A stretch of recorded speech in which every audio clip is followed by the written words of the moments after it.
चलिए आज की वीडियो में हम राष्ट्रीय आय से संबंधित जो विभिन्न हमारा कंसेप्ट है, जो विभिन्न अवधारणाएं हैं, उसके बारे में हम लोग डिस्कस करेंगे। पिछले वाले क्लास में हमने राष्ट्रीय आय को बहुत अच्छे से जाना था और इसमें जानेंगे कि राष्ट्रीय आय से संबंधित जो विभिन्न अवधारणाएं हैं, इनके जो विभिन्न घटक हैं, उसके विषय में। ये विभिन्न अवधारणाएं का मतलब होता है कि राष्ट्रीय आय को जानने के लिए ये जितने भी है, जीडीपी है, जीएनपी है, एनडीपी है, एनएनपी है और पीसीआई है, ये किस तरीके से इसमें योगदान है। यानी कि राष्ट्रीय आय को अगर हम जानते हैं या राष्ट्रीय आय के विषय में कुछ जानने की कोशिश करते हैं, तो इन सब में सबसे कौन ऐसा है जो राष्ट्रीय आय से संबंधित सबसे एग्जैक्टली डाटा देता है।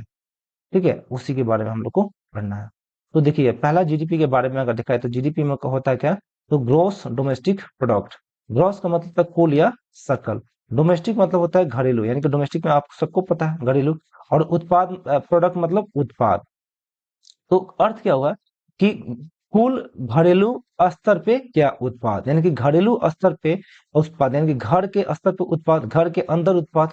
ठीक, इसको डिफिनेशन के तौर पे देखिएगा तो कह रहा है कि एक वित्तीय वर्ष में किसी देश के आर्थिक सीमा, ठीक, या घरेलू सीमा, यानी कि किसके, यानी कि इस स्तर पे, यानी कि एक वित्तीय वर्ष में किसी देश के आर्थिक सीमा या घरेलू सीमा के अंदर देश के सभी लोगों के द्वारा, ठीक, किसके द्वारा, देश के सभी सभी लोगों को कहने का मतलब यहाँ पे देखिएगा, सभी लोगों का मतलब यहाँ पे क्या क्या दर्शाया गया है, यानी कि उस देश के नागरिक और उस देश में रहने वाला, वो जो उस देश का नागरिक तो नहीं है लेकिन उसमें रह रहा है और वहां पे काम कर रहा है। जैसे कि मान लीजिए भारत में कोई दूसरे देश के लोग आकर के काम करते हैं यहाँ पे, तो उसकी घरेलू सीमा होगी, तो भारत की घरेलू सीमा में वो काम कर रहा है, तो इसके द्वारा जो वस्तुओं का और सेवाओं का उत्पादन किया जाएगा, उसके अंतिम मौद्रिक मूल्य को ही क्या किया जाएगा, जीडीपी में काउंट किया जाएगा। तो वही कह रहा है कि सभी लोगों के द्वारा उत्पादित समस्त अंतिम वस्तु और मौद्रिक वस्तु और सेवाओं को क्या, मौद्रिक मूल्य। यानी कि हमने क्या किया कि अपने देश के सीमा के अंदर, जो उसकी सीमा है, घरेलू सीमा है, उस सीमा के अंदर, ठीक, हम जितने भी वस्तु और सेवाओं का उत्पादन करेंगे और वस्तु और सेवाओं को उत्पादन करके उसको अंतिम रूप से जब हम उपभोक्ता के हाथों में उपभोक्ता तक पहुंचा देंगे, उसके हाथों तक पहुंचा देंगे, उसके मौद्रिक जो मूल्य होगा, उसका मौद्रिक मूल्य होगा, वही मौद्रिक मूल्य हमारा क्या कहलाएगा, जीडीपी कहलाएगा। अब हम इसमें जो वर्ड शामिल किया गया, एक वित्तीय वर्ष क्या होगा, फिर किसी देश का आर्थिक सीमा या घरेलू सीमा क्या होगा, फिर यहाँ पे जो यहाँ तो हम समझाएंगे कि सभी लोगों के द्वारा क्या होगा, फिर बोला कि अंतिम उत्पादित वस्तु क्या होगा। तो इन चीजों को हम थोड़ा सा एक एक करके देख लेते हैं। एक वित्तीय वर्ष कहने का मतलब, जैसे कि हम भारत के कॉन्टेक्स्ट में बात कर रहे हैं, भारत का जो एक वित्तीय वर्ष होता है वो कब से कब तक होता है, तो 1 अप्रैल से 31 मार्च के बीच हमारा एक वित्तीय वर्ष माना जाता है। किसी देश का जो भौगोलिक या आर्थिक सीमा क्या कहलाता है, तो भौगोलिक और आर्थिक सीमा को समझने के लिए हम लोग इसको मैप को देख लेते हैं। तो देखिए, किसी देश का जो राजनीतिक सीमा होता है वो उसकी मैप होती है, यानी कि जहां जहां तक वो फैला होता है उस देश का वो क्या होता है, एक तरीके का राजनीतिक सीमा होता है। लेकिन वहां पे क्या दिया है, घरेलू सीमा। तो घरेलू सीमा में क्या शामिल हो जाता है, तो घरेलू सीमा में होता क्या कि घरेलू सीमा में शामिल होता है राजनीतिक सीमा, यानी कि जो मैप है भारत का वो। इसके साथ ही साथ, यानी कि राजनीतिक सीमा के अतिरिक्त इसमें जल सीमा को शामिल किया जाता है। क्या जल सीमा का कहने का अर्थ होता है कि किसी देश का जो तटीय इलाका है, तो उस तटीय इलाके से, यानी कि उसके तटीय सीमा से, यानी कि जो तट होता है उस तट से लेकर के 200 नॉटिकल माइल तक का जो एरिया होता है, जो क्षेत्र होता है, उसको बोलते हैं जल सीमा। तो घरेलू सीमा में इसको भी शामिल किया जाता है, ठीक है, 200 नॉटिकल माइल तक। अब यहाँ पे कोई भी आर्थिक गतिविधि की जाएगी, चाहे वो देश के नागरिक हो या देश के नागरिक नहीं हो, उनके द्वारा उत्पादित किया गया, चाहे वो सेवा हो या वस्तु हो, उसको हम किसमें काउंट करेंगे, वो जीडीपी में काउंट करेंगे।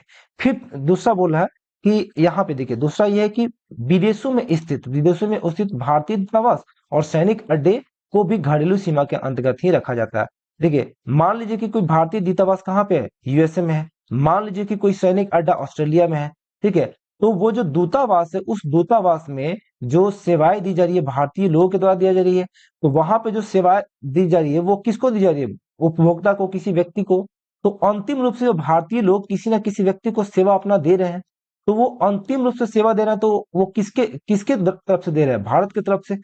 ठीक है, तो यहाँ पे भारत की तरफ से देने का मतलब होता है, ये जो क्षेत्र होगा, ये जहां दूतावास ये होगा, वो दूतावास किसमें शामिल किया जाएगा, इसको भी भारत की घरेलू सीमा में शामिल किया जाएगा। सैनिक अड्डे को भी भारत की घरेलू सीमा में शामिल किया जाएगा। फिर इसके साथ ही साथ अंटार्कटिका में भारत के दिखेगा तीन जो अनुसंधान केंद्र है, उन अनुसंधान केंद्र को भी हम लोग किसमें, भारत की घरेलू सीमा के अंतर्गत शामिल करते हैं। तीसरा देखिएगा, तीसरा क्या है, तो तीसरा कह रहा है कि भारतीय वायु यान या जलयान का संचालन जिस क्षेत्र में होता है, चाहे वो विश्व का कहीं कोई भी क्षेत्र हो, मान लीजिए कोई भारत का जहाज है और भारत का जहाज कहाँ पे, तो प्रशांत महासागर में संचालित हो रहा है, तो वो उसका संचालन कहाँ हो रहा है, प्रशांत महासागर में, लेकिन वो है कहाँ का, भारत का है। तो उसको भी वहां का जहां पे वो संचालित हो रहा होगा, जहां वो चल रहा होगा, वहां पे उस कंडीशन में उसको हम लोग भारतीय घरेलू सीमा के अंतर्गत ही मानेंगे। ठीक है, चाहे वो हवाई जहाज हो या चाहे वो शिप हो, यानी कि पानी में चलने वाला जो जलयान हो।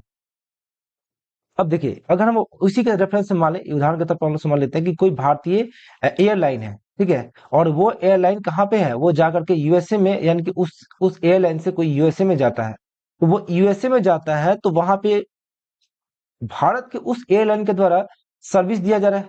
फिर उस एयरलाइन में कोई व्यक्ति क्या कर रहा है, कुछ वस्तुओं को खरीद रहा है, तो वो किसके वस्तुओं को खरीद रहा है, तो आपके भारत में उत्पादित वस्तुओं को खरीद रहा है, तो वो अंतिम रूप से उपभोक्ता के तौर पे, अंतिम रूप से हमारे देश के द्वारा प्रदान की गई सेवाओं और वस्तुओं का क्या कर रहा है, उपभोग कर रहा है, उसको उपभोग करने के बाद उसके मौद्रिक मूल्य वहां पे चुका रहा है, कुछ ना कुछ पैसा दे रहा है, तो उसको भी क्या करेंगे, ये एयरलाइन को भी हम लोग किसके अंतर्गत शामिल करेंगे, चाहे वो किसी भी देश में हो, उसको भी हम एयरलाइन जहां पे वो वर्क करेगा, जहां पे वो होगा, उसको भी हम लोग घरेलू सीमा के अंतर्गत शामिल करते हैं। आखिरी देखते हैं जो वायु सीमा, वायु सीमा क्या कहलाता है, वायु सीमा को भी आर्थिक घरेलू सीमा के अंतर्गत माना जाता है। मान लीजिए कि ये राजनीतिक सीमा हो गया, ये सारा का सारा क्या हो गया, हमारा राजनीतिक सीमा हो गया, और ये जो 200 नॉटिकल माइल तक का जो एरिया हो गया, हमारा जल सीमा हो गया। तो राजनीतिक सीमा और जल सीमा के ऊपर आकाशीय सीमा को हम लोग बोलते हैं वायु सीमा।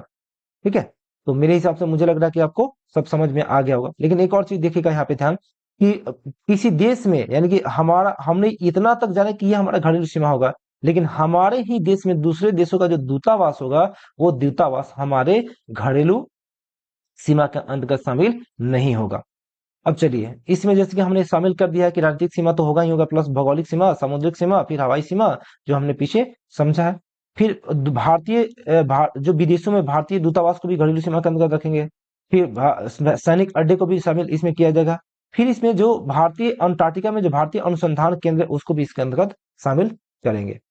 अब आखिरी देखिए, आखिरी क्या है कि उत्पादित समस्त अ, अंतिम वस्तु और सेवा का मौद्रिक मूल्य। तो जैसे कि अंतिम, ये चीजें हमने पिछले वाले वीडियो में ही डिस्कशन कर लिया था, कर रखा था, कि अंतिम वस्तु क्या होता है, कि जिस वस्तु को अंतिम रूप से उपभोक्ता के द्वारा उसको क्या कहते हैं, यूज किया जाता है, उसी को बोलते हैं अंतिम वस्तु। जैसे कि मान लीजिए कि एक कपड़ा को बनाने में कपास से उसकी क्या रेशे बनाए जाते हो, ठीक, या फैब्रिक बनाया जाता है, फिर अंतिम से उसको कपड़ा बना करके फिर अंतिम, मतलब क्या, लास्ट में हम लोग क्या करते हैं, उसे शॉर्ट बनाते हैं, शॉर्ट बना करके कौन, हम यूज करते हैं। तो हमने क्या, हम कपास पे उसके मौद्रिक मूल्य को तय नहीं करेंगे, हम किस पे बनाएंगे, यानी कि कपास से कपड़ा बना, फिर कपड़ा से बन करके हम क्या बना, वो शॉर्ट बना, और हम उसका जो यूज करना है, तो हम कपास की कीमत को जीडीपी में काउंट नहीं करेंगे, शॉर्ट की कीमत को जीडीपी में काउंट करेंगे। तो उसी को बोलते हैं, वो अंतिम वस्तु या अंतिम उत्पाद वो उत्पाद होता है जिसका अंतिम रूप से उपभोक्ता के द्वारा प्रयोग किया जाता है। चलिए आगे देखते हैं। अब जीडीपी के जो है, जीडीपी को भी बहुत अलग अलग बेस पे अलग अलग तरह से हम लोग उसको मापते हैं या फिर देखते हैं। तो उसमें कौन कौन सा है, तो पहला है साधन कॉस्ट, यानी कि फैक्टर कॉस्ट एट जीडीपी, यानी कि एफसी का मतलब होता है साधन लागत। तो साधन लागत का मतलब होता है कि किसी वस्तु या सेवा के निर्माण में उसके जो साधन प्रयोग किए गए हैं, उन साधनों के मूल जो मतलब कीमत होते हैं, उन साधनों के क्या होता है, मूल जो कीमत होता है, उसी पे उसका कीमत तय करना। मान लीजिए कि एक पेन के निर्माण में अगर चार पांच चीजों का प्रयोग किया जाता है, जैसे कि मान लीजिए कि उसका भाड़ा, मतलब पेन जहां पे बन रहा है वो फैक्ट्री में भाड़ा हमने कितना दिया, 10 रुपए दिया, श्रम हमने 10 रुपए दिया, कच्चे माल उस पेन के निर्माण के लिए कच्चे माल को हमने 10 रुपए दिया, फिर उसमें उद्यम हमने 10 रुपया लगाया। तो ये सारा हमने क्या लिया, पेन के निर्माण में इसके जो साधन था, उस साधन के बेस पर हमने क्या किया, उसका कीमत कितना तय किया, 40, क्योंकि इसको ऐड कीजिएगा तो कितना आएगा, 40।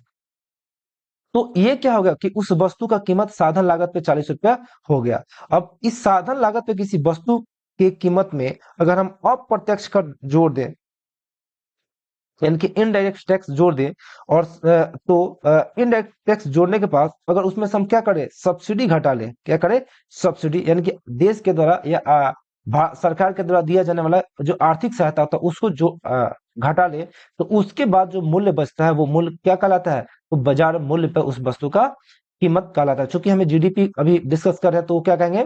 बाजार मूल्य पे जीडीपी कहेंगे, क्योंकि ये जो वस्तु का निर्माण हो रहा है ये अंतिम मतलब क्या उत्पाद है। ठीक है, तो अंतिम उत्पाद में सीधे सीधे हम लोग क्या किया? अप्रत्यक्ष जोड़ दिया और सब्सिडी को घटा दिया, तो उसके बाद जो प्रदान हुआ, क्या प्रदान हुआ? हमारा बाजार मूल्य पे जीडीपी। जैसे कि मान लीजिए यहाँ पे 40 रुपया था, हमने अप्रत्यक्ष कर कितना लगाया? 10 रुपया, और सरकार ने सब्सिडी कितने दिया? आर्थिक सहायता कितना दे दिया? अलग से दे दिया वो 5 रुपया। तो इस आर्थिक सहायता को क्या करेंगे? हम माइनस कर देंगे और अप्रत्यक्ष को जोड़ देंगे।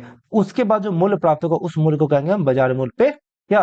आपका उस वस्तु का मूल्य, यानी कि जीडीपी का मूल्य। अब देखिए निवल प्रत्यक्ष अप्रत्यक्ष कर क्या क्या होता है? जैसे कि हम लोग पिछले वाली वीडियो में डिस्कस करते हैं, निवल अप्रत्यक्ष कर का मतलब होता है अप्रत्यक्ष कर माइनस सब्सिडी को बोलते हैं निवल अप्रत्यक्ष कर। अब नेक्स्ट है कि नॉमिनल जीडीपी या नाम मात्र का जीडीपी। नॉमिनल जीडीपी या नाम का जीडीपी का कहने का मतलब होता है कि जीडीपी की गणना जब हम चालू कीमत पे करते हैं, ठीक है, चालू कीमत पे करते हैं तो उसको बोलते हैं हम लोग नॉमिनल जीडीपी। अब चालू कीमत कहने का मतलब कि वर्तमान में जो कीमत चल रही है उस पे, और वर्तमान में तो महंगाई भी हो सकती है। ठीक है, तो अक्सर क्या होता है कि देखिएगा, मान लीजिए कि आज किसी वस्तु का दाम अगर 20 रुपया है, तो उस वस्तु का दाम आज से 10 साल पहले क्या होगा? जाहिर सी बात है कम होगा। तो जो पिछले 10 साल के बेस पे हम लोग निकालते हैं, तो पिछले 10 साल पहले के बेस पे जब हम निकालते हैं उसको बोलते हैं स्थिर मूल्य। लेकिन अभी जो वर्तमान में जो चीजें चल रही है उसके आधार पर जो निकालते हैं तो उसको बोलते हैं चालू कीमत पे मूल्य, यानी कि अभी वर्तमान में उसका चालू कीमत कितना है? वर्तमान वाला मूल्य। और जो स्थिर मूल्य हुआ यानी कि 10 साल पहले का, जिसको हम लोग आधार वर्ष माने कि आधार वर्ष के आधार पर जो निकाला जाता है उसको बोलते हैं स्थिर मूल्य। और जिसको वर्तमान मूल्य के आधार पर निकालते हैं उसको बोलते हैं चालू कीमत। तो वो जीडीपी जिसको चालू कीमत पर निकाला जाए, जिसकी गणना की जाए, तो उसको बोलते हैं नॉमिनल जीडीपी। इसमें अक्सर हम लोग क्या देखते हैं? ये अक्सर अधिक होता है। क्यों अधिक होता है? क्योंकि इसमें मुद्रास्फीति अधिक होती है और मुद्रास्फीति को भी ऐड कर लिया जाता है, इसलिए इसमें अधिक ये देखने को मिलता है। रियल जीडीपी का या वास्तविक जीडीपी का मतलब होता है कि वो जीडीपी जिसकी गणना हम आधार वर्ष पे करते हैं, ठीक है, या स्थिर कीमत पे करते हैं। क्योंकि हमारा आधार वर्ष कितना 2011-12 है, तो हमने किसी वस्तु की कीमत को, किसी वस्तु के मौद्रिक मूल्य को आधार वर्ष पर जब किया, यानी कि आधार वर्ष मतलब 2011-12 पे किया, तो वो जीडीपी जो प्राप्त होगा उस जीडीपी को क्या कहेंगे हम लोग? Real GDP. इसमें क्या होता है? इसमें किसी प्रकार के मुद्रास्फीति के आंकड़े को ऐड नहीं किया जाता, ना ही वहां पर मुद्रास्फीति दिखता है या ना होता है। तो ये आंकड़े क्या होते हैं? अधिक विश्वसनीय, अधिक ऑथेंटिक होते हैं।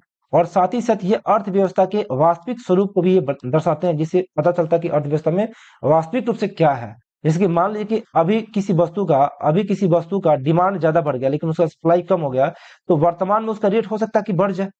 लेकिन जो चीजें बीत चुकी है, यानी कि 10 साल पहले जो चीजें बीत चुकी है, उसके उसमें तो हम वहां पे कुछ वैल्यू कर नहीं सकते हैं ऐड में, मतलब उसके मूल्य में। तो वो जो बेस ईयर पे कोई चीजें होती है एकदम स्थिर होती है, उसमें हम घटी या मतलब का उसको बढ़ावा, उसको मतलब बढ़ा नहीं पाते हैं। तो बेस ईयर पर जब हम जीडीपी को निकालते हैं तो उसको बोलते हैं रियल जीडीपी। अब देखिए इसको हम लोग देखते हैं कि जीडीपी में ग्रोथ रेट की गणना कैसे करते हैं। तो जीडीपी में ग्रोथ रेट की गणना करने का सबसे अच्छा आकलन जो होता है वो आपके स्थिर मतलब का मूल्य पे है, यानी कि रियल जीडीपी पे हम किसी चीज को जो गणना करते हैं तो वही हमारा उसमें देख पाते हैं कि वो जीडीपी ग्रोथ कर रहा है। तो ग्रोथ जो करेगा तो ग्रोथ में देखिएगा किसी वस्तु यहाँ पे देखिएगा महंगाई पे जीडीपी की गणना नहीं की जाती है। सबसे पहले पॉइंट, जीडीपी की गणना महंगाई से नहीं की जाती है, तो किस चीज से की जाएगी? तो जो हमारा अंतिम वस्तु और उत्पाद होगा उसके मौद्रिक मूल्य पर की जाएगी। यानी कि जो अंतिम वस्तु और उत्पाद के मौद्रिक मूल्य में मौद्रिक मूल्य, यानी यहाँ पे मौद्रिक मूल्य का मतलब है वस्तु और सेवाओं, यानी कि किसी वस्तु और सेवाओं के में अगर वृद्धि की जाएगी तो उसको माना जाएगा कि उसके जीडीपी में ग्रोथ कर रहा है। अगर उसके वस्तु और सेवाओं में उसको क्या हो रहा है, वो कमी होगा, तो उसको क्या माना जाएगा? कि वो सीधे सीधे क्या देखेगा? वो देखेगा कि वो जीडीपी ग्रोथ नहीं कर रहा है। लेकिन कंडीशन क्या है? कि इसको स्थिर कीमत पे होना चाहिए। ठीक है, जैसे कि मान लीजिए कि 2022 में 100 केजी गेहूं हुआ, ठीक है, 80 रुपया के वैल्यू से हमने क्या किया? उसको बेचा। लेकिन ये किस कीमत पे बेचा? उसको अगर हमने बेचा किस कीमत पे? तो 40 कीमत पे बेचा। तो हमें क्या प्राप्त हुआ? 8,000 प्राप्त हुआ। लेकिन हमें ग्रोथ रेट निकालने के लिए हमें कोशिश करना है कि स्थिर कीमतों पर चीजों को निकालना है। तो हमें देखिए हमें 8,000 प्राप्त हुआ, फिर हमने 2023 में देखा कि 100 केजी गेहूं है, और लेकिन इसकी कीमत कितनी है? इसकी कीमत 100 रुपया केजी है। तो ये चालू कीमत पे है। और इसमें क्या हुआ कि 80 रुपया था और चालू कीमत पे भी था और चालू कीमत पे भी है, लेकिन इसकी कीमत में क्या होगा? वृद्धि हो गया है। अब देखिएगा तो 100 गुने 100 करते तो 10,000 हमारा हो गया। तो ये भी जीडीपी का साइज हो गया, ये भी जीडीपी का साइज हो गया।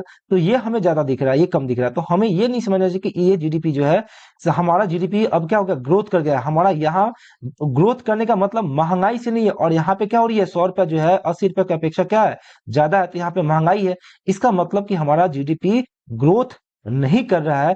ग्रोथ करने के लिए किस चीज का बढ़ना जरूरी है, इसका बढ़ना जरूरी है, यानी कि उत्पादन का, यानी कि उत्पाद का बढ़ना है।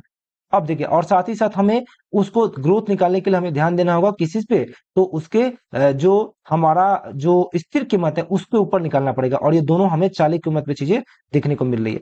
फिर हम लोग देखते हैं कि जो 100 केजी यहाँ पे हुआ गेहूं, और उसका स्थिर कीमत पे, स्थिर कीमत पे हमने क्या किया कि 70 रुपए में बेच दिया। तो स्थिर कीमत पे कितना मिला हमें, 7,000। लेकिन यहाँ पे 200 केजी हुआ, यानी कि उत्पादन बढ़ गया है, और उसको मतलब 70 रुपया केजी पे ही बेचते हैं, लेकिन स्थिर मूल्य पे बेचते हैं। तो इसका कितना हो गया, 14,000। तो अब हम यहाँ पे लिखेंगे ये किस चीज की बढ़ोतरी हो रही है, यानी कि ये उत्पादन की बढ़ोतरी हो रही है। और हमें जो निकालना है ग्रोथ रेट, किसके ऊपर निकालना होता है, वस्तु के जो उत्पादित जो वस्तु होता है, उसी वस्तु के बेस पे निकालना होता है। वस्तु यहाँ पे बढ़ा है, तो डायरेक्टली, और साथ ही साथ हमने स्थिर मूल्य पर निकालना है इसमें, यानी कि किसी प्रकार की कोई महंगाई या मुद्रास्फीति जैसी कंडीशन नहीं दिखेगी। तो वो जो होगा, यानी कि यहाँ पे ये जो 14,000 है, तब हम पाएंगे कि भैया ये जो 7,000 था पहले, अभी कितना है, 14,000। इसका मतलब हमारा जो जीडीपी का साइज बढ़ा है, यानी कि हमारा जीडीपी क्या कर रहा है, ग्रोथ कर रहा है। फिर अगला देखते हैं कि जीडीपी में किन किन चीजों को शामिल किया जाएगा। तो जीडीपी में शामिल किया जाएगा मकान या ऑफिस का जो किराया होता है उसको शामिल किया जाएगा। उत्पादन इकाई से जो भी प्राप्त चीजें होती है उनके मूल्य को किया जाएगा। फिर हम लोग देखते हैं कि जीडीपी में किसको शामिल नहीं किया जाएगा। तो जीडीपी में नहीं शामिल करने वाले में है, पहला है कि जो कॉर्पोरेट प्रॉफिट होगा। कॉर्पोरेट प्रॉफिट का मतलब होता है कि जब हम कोई शेयर खरीदिए, और शेयर खरीदिए, मान लीजिए कि आज हम 50 रुपए में खरीदे, लेकिन उसका मूल्य कितना हो गया, कुछ दिनों के बाद हो गया उसका 200 रुपया हो गया। तो ये जो प्रॉफिट हो रहा है, ठीक है, ये किसका हो रहा है, इसके में प्रॉफिट हो रहा है, यानी कि ये जो शेयर खरीदे हैं इसमें प्रॉफिट हो रहा है। तो इसमें जो मूल्य जो वृद्धि हो रहा है, यानी कि 50 रुपया से 200 रुपया हो गया, तो इसके मूल्य में वृद्धि हो रहा है। तो इसमें शेयर में, यानी कि कॉर्पोरेट प्रॉफिट हो रहा है। कॉर्पोरेट प्रॉफिट को हम लोग क्या करेंगे, जीडीपी में काउंट नहीं करेंगे, यानी कि 50 रुपया उसको मान के चलेंगे। फिर ट्रांसफर पेमेंट को भी शामिल नहीं किया जाता। जैसे कि मान लीजिए कि पेंशन हो गया, भत्ते हो गए, और बीमा हो गए। फिर इसके अतिरिक्त क्या है कि इसके अतिरिक्त लॉटरी से प्राप्त आय को भी इसमें नहीं किया जाएगा, क्योंकि लॉटरी क्या है, लॉटरी को हमने अनुमानित थोड़ी कर रखा था कि भैया लॉटरी लगेगा और लॉटरी से हमें पैसा मिल जाएगा। यानी कि ये एक अप्रत्याशित लाभ था। तो वैसे लाभ जो अप्रत्याशित हो उसको हम लोग जीडीपी के अंतर्गत शामिल नहीं करते हैं। चलिए, इस वीडियो में हम लोग इतना ही करते हैं। अगले वीडियो में जो चीजें हमारा बच चुका है वो कौन कौन सा बचा है, हमारा दो चीजें बच गया है, वो पोटेंशियल जीडीपी और ग्रीन जीडीपी। तो हम अगले वीडियो में या अगले क्लास में इसको कंप्लीट करने का कोशिश करेंगे। Okay, thank you for watching.